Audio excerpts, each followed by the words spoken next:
পাক গুপ্তচর বৃত্তির সন্দেহে গ্রেপ্তার দুই। শনিবার বর্ধমান থেকে গ্রেপ্তার করা হয়েছে দুজনকে। রাজ্য পুলিশের এসটিএফ এর তল্লাশিতে গ্রেপ্তার মুকেশ রাজক ও রাকেশ কুমার গুপ্তা।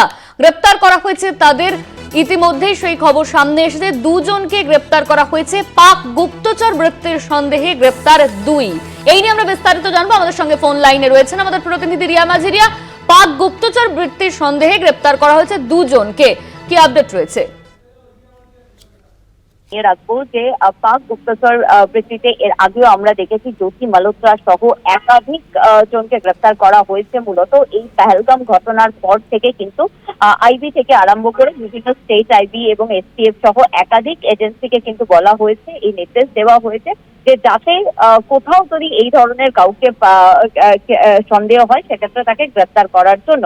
এবং এই ক্ষেত্রে যেটা দেখা যাচ্ছে যে বেঙ্গল এসটিএফ দুজনকে গ্রেপ্তার করেছে, মুকেশ রাজক এবং রাকেশ কুমার গুপ্তা, এই দুজনকে গ্রেপ্তার করা হয়েছে এবং তাদের বিরুদ্ধে সন্দেহ, পুলিশের গোয়েন্দারের যে সন্দেহ, যেটা এনজিওতে ইতিমধ্যে তদন্তে উঠে এসেছে যে পাকিস্তানি এনজিওতে হোয়াটসঅ্যাপ ওটিপি পাঠাতো এবং মোবাইল নাম্বার সহ সিম সহ, যাতে পাকিস্তানে বসে ভারতের সিম কার্ড বা ভারতের জিনিস ইউজ করতে পারে বা ওটিপি ইউজ করতে পারে, এই ধরনের কার্যকলাপের সঙ্গে যুক্ত ছিল এই দুজন।